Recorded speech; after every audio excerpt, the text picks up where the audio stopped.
Halo semua, selamat datang dan selamat bergabung dalam kegiatan tutorial online mata kuliah bank dan lembaga keuangan non-bank.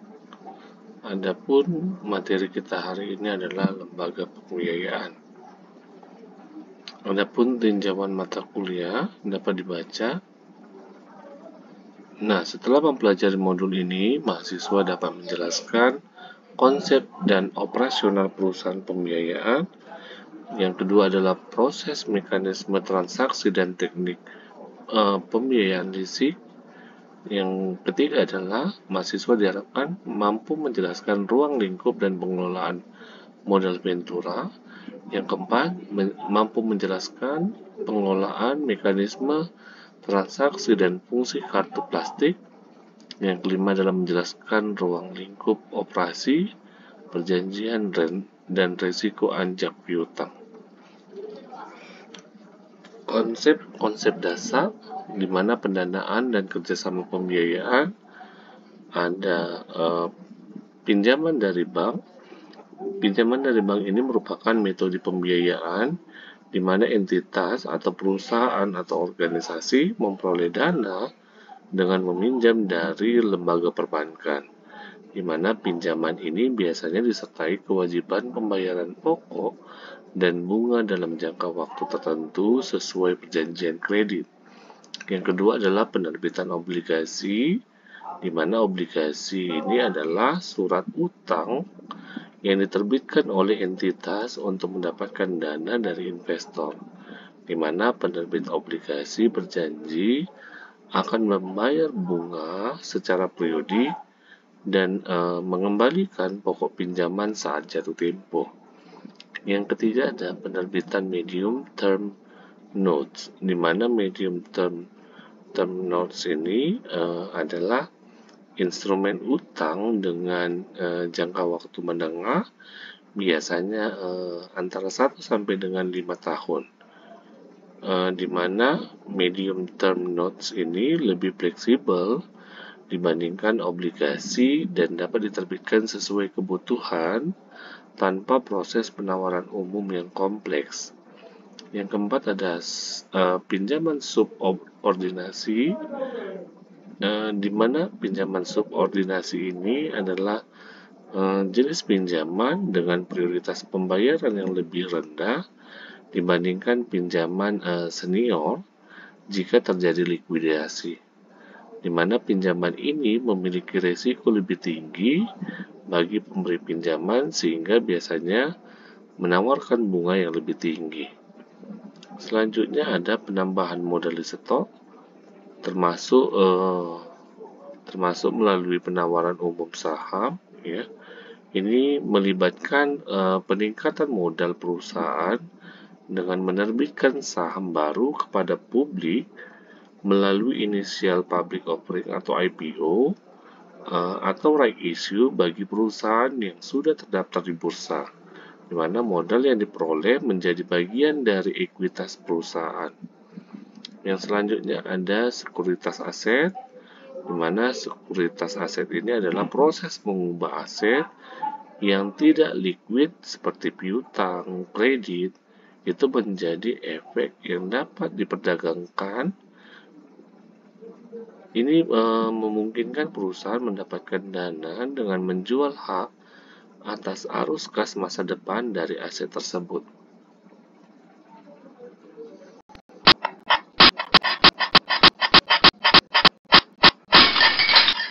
Nah, sejarah leasing di Amerika Serikat, bentuk pembiayaan dengan menggunakan leasing telah dilakukan di tahun 1700-an. Sementara di Indonesia, jenis pembiayaan ini masih tergolong baru dibanding lembaga keuangan lainnya. Di tahun 2011, tercatat 195 perusahaan pembiayaan di Indonesia, di mana pemakai jasa leasing di Indonesia sebagian besar adalah perusahaan swasta, non-keuangan, dan instansi pemerintah. Pada tanggal 2 Juli 1982 dibentuk Asosiasi Leasing Indonesia atau dikenal dengan sebagai singkatan ALI. Ya, penggolongan perusahaan leasing yang pertama, Independent Leasing Company merupakan perusahaan yang memiliki kebebasan untuk menggunakan lebih besar dari satu pemasok. Yang kedua adalah captive lessor. Pihak supplier melakukan tindakan ini dengan harapan dapat meningkatkan jumlah penjualan produknya. Yang ketiga adalah lease broker atau packager, merupakan pihak perantara yang menghubungkan lessor dengan lease. Direct finance lease, di mana lessor membeli barang modal yang diperlukan oleh lease dan kemudian menyewa guna usahakan barang tersebut. Yang kedua adalah sale and lease back, di mana sengaja menjual barang modalnya kepada lessor untuk kemudian dilakukan kontrak sewa guna usaha atas barang modal tersebut.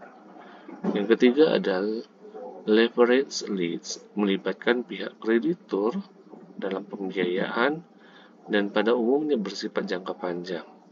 Yang keempat adalah syndicate lease, dilakukan oleh lebih dari satu lessor atas satu barang modal.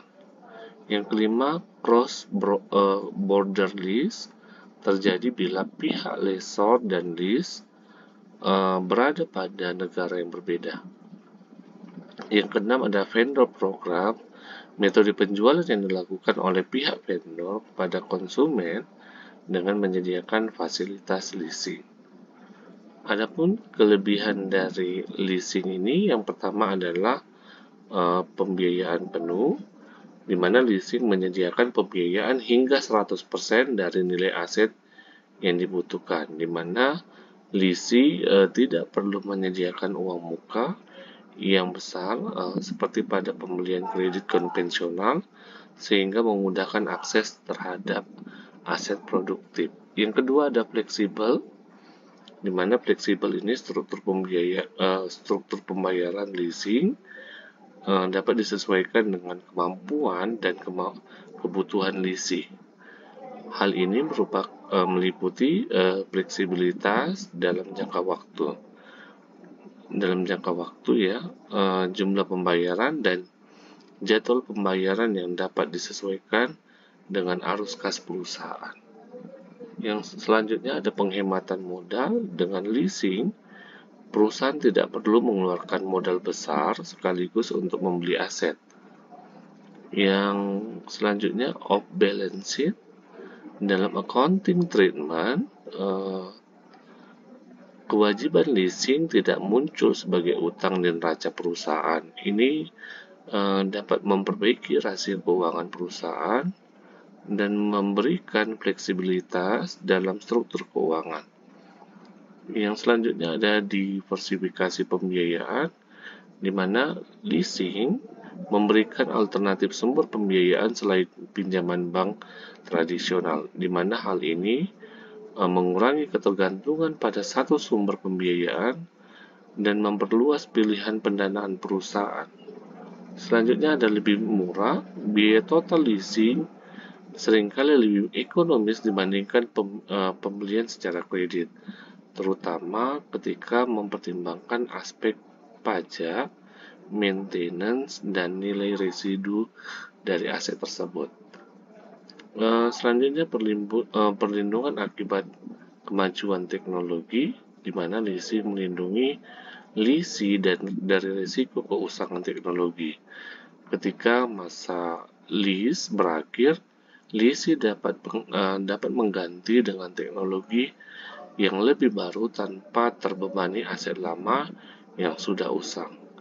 Selanjutnya yang terakhir adalah proteksi inflasi, di mana pembayaran lisi yang tetap memberikan perlindungan terhadap inflasi. Dalam lingkungan inflasi tinggi, nilai real pembayaran lisi akan menurun seiring waktu, menguntungkan lisi.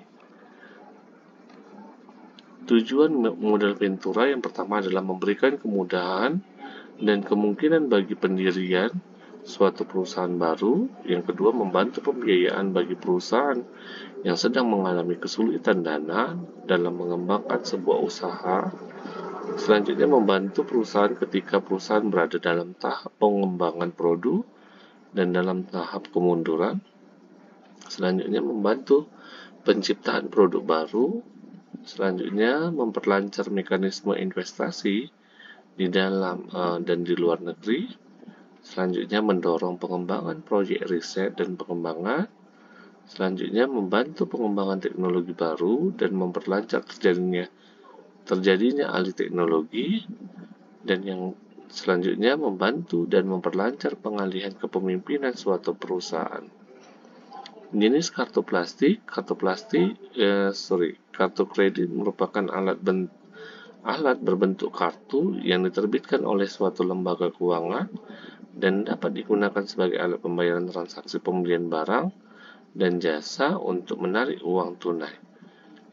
Yang kedua ada charge card, merupakan kartu yang digunakan sebagai alat transaksi jual beli atau jasa yang pelunasan pembayarannya harus dilakukan secara penuh pada akhir bulan dengan tanpa biaya tambahan.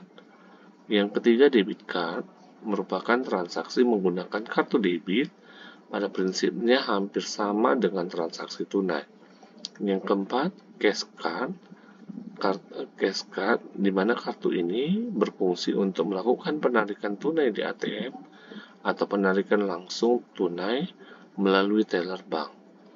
Yang kelima, check guaranteed card, di mana kartu ini biasanya digunakan sebagai jaminan dalam penarikan cek oleh pemilik kartu.